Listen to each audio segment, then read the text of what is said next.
Hey,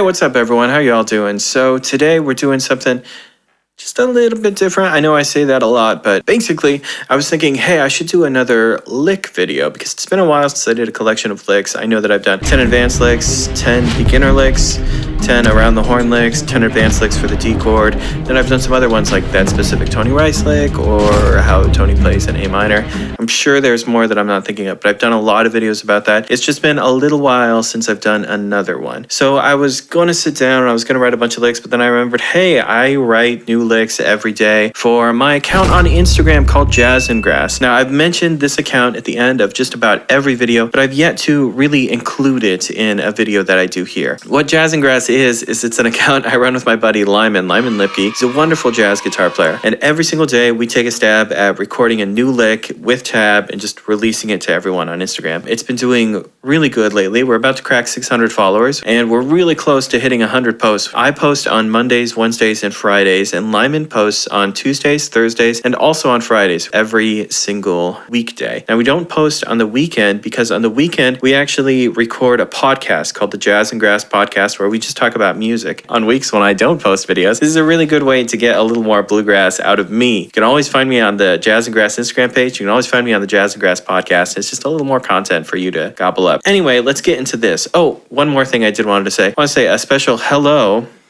to all of my Skype students. So if you take Skype lessons from me, this is the view of me that you're probably accustomed to. This is just my webcam. This is looking other way in the room. I did want to remind you all that you can sign up for Skype lessons and that they're still going on. It's getting tight on some days. I think Mondays are my most open days. Tuesdays and Thursdays are packed. I don't really teach on Wednesdays because that's kind of my catch-up day. And that's normally the days that I post my YouTube videos too. If you did want to sign up for Skype lessons, you can contact me at lessonswithmarcel@gmail.com to get that done. You can always go to my website too, lessonswithmarcel.com. There's a form you can fill out. You can get on that. I'm not worried about that. Anyway, back to this video over here. So this account, there's so many licks that we posted. And honestly, I don't think I've done my fair share of going through it. And just to get you started on here, you can see what the account looks like. It's so many licks. But I thought a good way to start this would maybe be to show some of what Lyman does, because Lyman is such a great jazz player and I simply cannot compete. So I thought we'd watch a couple of his licks just to kind of get into this. So this is a lick that he put out just a couple days ago. Let's see what it's like. Here we go.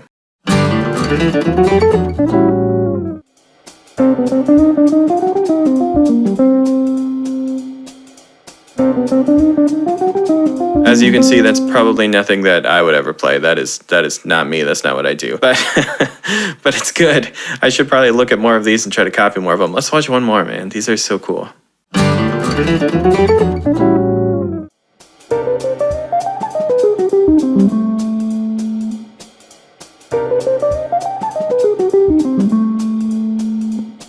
So yeah, obviously you can see that's not what I do, and that's not what I'm good at. I'm gonna grab my guitar real quick because I do want to go through a couple of my licks. I know that there's one in particular that I do really want to start with, and that's a lick that I wrote that kind of fits over Old Home Place. And that's something I've been doing recently, is posting these licks that kind of fit into tunes specifically. So this is a lick that would work great in Old Home Place.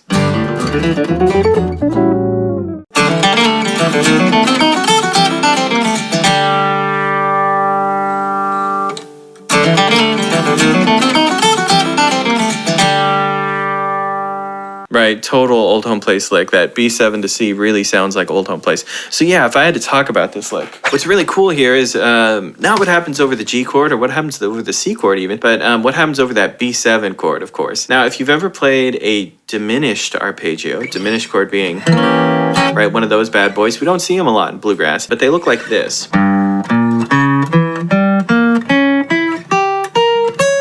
So you can see it's just a pattern. It's the same thing over and over again. The only different spot is when I cross my B string. So if I do that again, I move up a string and up a fret, up a string and up a fret, right? Now this time when I go from my G string to my B string, I do have to move up 2 frets. And I just continue the pattern. Now that's actually a diminished arpeggio. That's how the arpeggios work, which is crazy. If you look at what I play over the B7 chord, it looks like this. And then instead of going like this, I just hit that one note, and then I get the same note right there, and I get to repeat the pattern.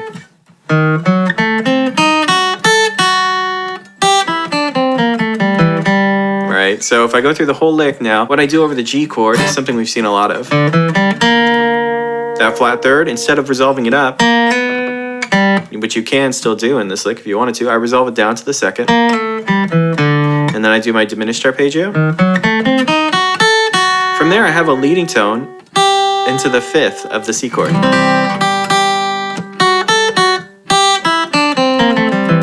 Right, and I'm playing a lot of C chord tones, right? Fifth, that's the third.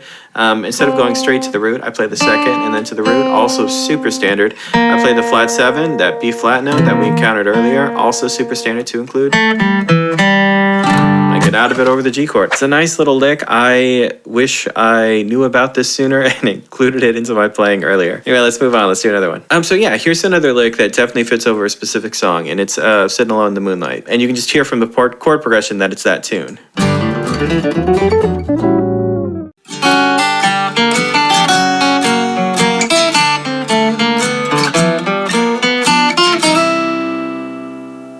Right, so, well, this one's in 3/4 too, but a lot of pretty standard stuff in there. Here I'm using a lot of G chord tones over that G chord. A little double stop to start. Dirty third motion I love from the flat third. This time actually up to the major third. A little triplet as well. And then over that F sharp chord, I think I use only chord tones. Root 5, 3, root, third, and then the dominant 7. And I resolve it down to the fifth of the G chord. So those first two measures. What I do here is also some pretty standard stuff you've probably seen. That is just slightly more of a jazz lick in that it's a little bit of an enclosure. And then that dirty third. And also when I end it, I go down a sixth, which you hear a lot in jazz phrasing. I know in my last video, improvising over quick chord change, I even did that sixth move again. I think I did it right here. But yeah, this is where we do it over the G chord. After that, I have a G7 chord, and I just kind of go up these chord tones a little bit. It's kind of that pentatonic scale, that dirty third, and then the seventh, and it sounds like this. And the nice thing at the end there is that seventh to the third of the C chord feels really nice, and I just obscure it a little bit by sliding in and using that drone. Man, that feels really good. So that's how I do that. That's another really good one that you could include in your playing over that tune. You know, both of these tunes are kind of songs that have these weird chords that you have to acknowledge in some way, and a lot of times we don't know exactly what we should do. These are just some examples of what you could do, and both examples are basically just using chord tones. They're using arpeggios. In the case of this one, I mean, just the arpeggio of the main chord works really well over that F sharp chord, and it points out that I know what's going on, and that I know what the chords are. Let's move on to another one. So here's another one we can look at. It looks like this lick was pretty popular. I think it got 70 likes. It's not over a specific tune, but you probably could use it on a specific tune. The funny thing about this lick is that the tab has a mistake in it, so I wanted to point it out to you guys so you can see it too. It looks and sounds like this. See if you can spot that mistake.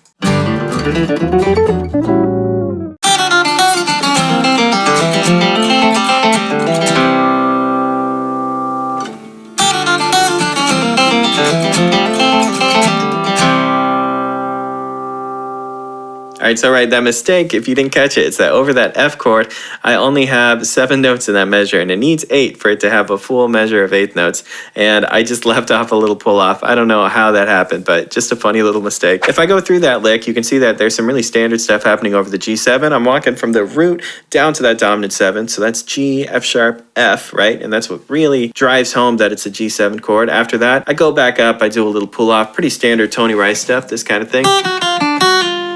And then I walk down to the root of the C chord. I include the dominant 7th of the C chord.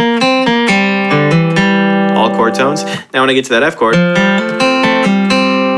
those are all chord tones too. I'm, of course, hammering on, pulling off of that third, but under that is the second. That's a really common note to include. Now the note that's missing should be another pull off. Pretty standard lick. I don't know why it was so popular, but you know, I never know what people really want to see or what they haven't seen before, so that's a good example of what you can find on this page. All right, cool, moving on. Let's see what else we can find. Oh, here's a little cool one. This one, what, 68 likes? This is just almost directly from my How to Play Minor Licks like Tony Rice. So I'm just gonna watch it real quick and we can talk about the things in that video just for a second.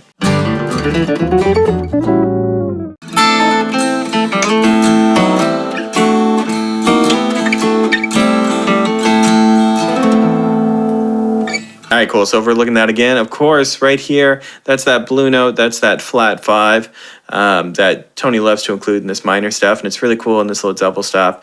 Of course, he's sliding up to change positions, then he's using an escape note. We hear all of these cool little Tony Rice triads while he's pedaling this A note, really common of him. Once again, another escape note, and ending with an altered A minor chord. Really nice sound, especially if you're doing kind of a freestyle in a beginning of a tune. If you want more on this, once again, that Tony Rice, How to Play Minor Licks like Tony Rice. All right, what else do we have here? Oh, I've been including some kind of country style stuff in these videos too, these little licks. I know it's not really what I do on this channel all the time, but sometimes I include some more bends and some more telly kind of stuff. So let's take a look at this one.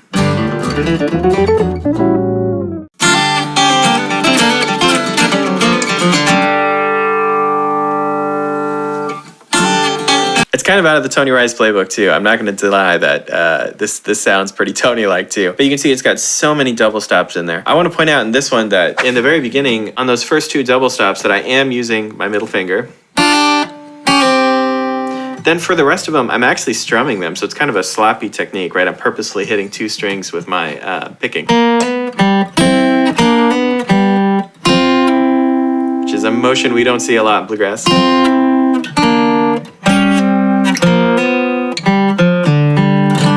Man, I wish I did more of that in my playing. I don't do enough of that. Yeah, let's keep digging. Here's another real country sounding one. I'm sure you've all heard this.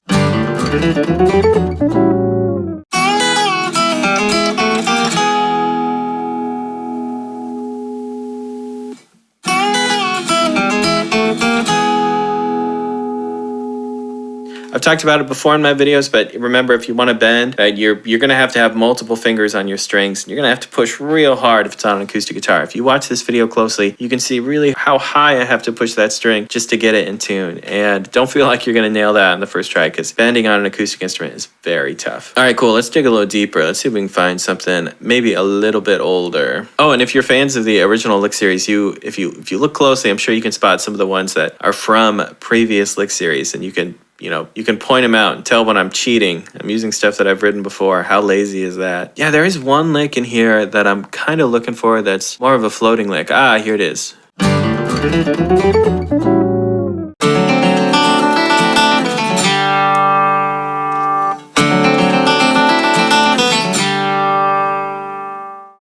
Ah, man. Cool little lick. When you're looking at the tab, you can really see how I'm laying out all those things, because I'm going to be, moving from string to string so much. I'm doing it in 3-note groupings. The reason why I'm doing that initially is that I'm using down, down, up. So I can go down, down, up on that first group, move my pick down, down, down, up on that next group, down, down, up on that next group. It sounds like this. Now, when I descend, this is just me, but when I descend, I switch to alternating. It's weird. I know it's weird. But there's arguments for both camps. So whether you cross pick, just alternate picking, definitely more modern players do that. You're going to see like Molly Tuttle does that. Chris Thiele definitely does that. If you're arguing for what might be faster, I think that might be faster. I don't know though. There's so much good evidence for the other side too. If you're looking at down, down, up style pickers, of course, you're going to find more classic people. Tony Rice does a ton of that. Doc Watson does a ton of that too. In this case, I like mixing it just because that's personally how I play that, but you can play that however you want. What's really neat about the end here is that you actually get a full melodic line while changing strings for every note. In the second measure, I play E to D to C, which could just be, they're all notes that are right next to each other, but I've got them all right there. And I continue the line with all notes that are adjacent. Back to D, back to C, back to B, back to A. The only bigger jump is that F sharp back to G. But yeah, that's all diatonic, right? Yeah, so let's look at maybe like one more, and then I'll show you the compilation of all the licks. This is one that's pretty, I don't know, pretty just standard bluegrass fare. But I know a lot of the people that watch these like that hot style playing, so this one's for you. Yeah, this lick is just minor pentatonic, blue notey, just kind of bluesy playing. It sounds like this.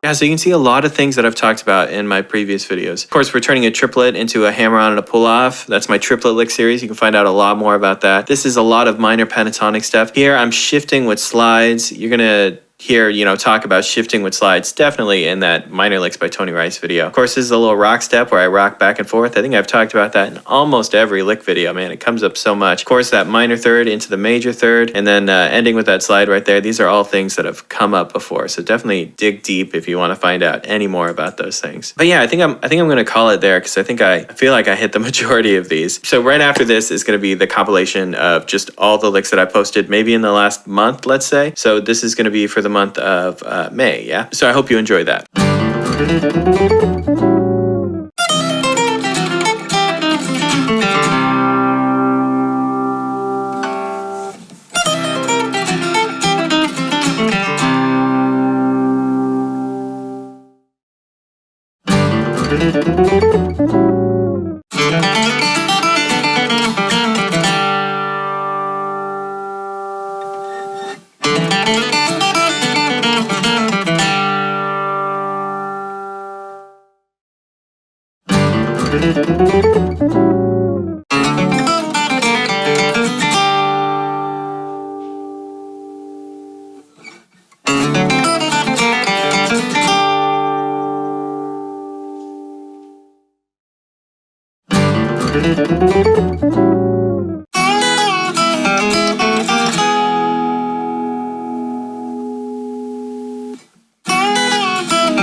All right, cool. If you're still with me, thank you so much for watching all of this. I know that this has all basically been an ad for the Jazz and Grass page, but I hope you liked it. I hope it was worth it, and there definitely is some learning in there. There's some things that you can find. If you like this, please check out our podcast too, because we have guests on there, and it's sort of free and unedited. So if you just want to feel like you're having a little conversation with us, you can see how our minds work and the funny things we talk about. Definitely some weird things in there too. It's not all music related. Sometimes we talk about corn dogs and the like. Anyway, yeah, you can also find me in all the normal places. Once again, if you wanted to sign up for SKYPE lessons, you can check out my website for that. I won't bore you anymore. Y'all have a wonderful week. Thank you so much once again just for subscribing and doing the whole thing. We're so close to 3,000 subs, and I feel like every time we hit a landmark, I'm just shocked that it's actually happening. Shocked that there's any way that we got there. So cool to have this community here. I guess I'll see you next week.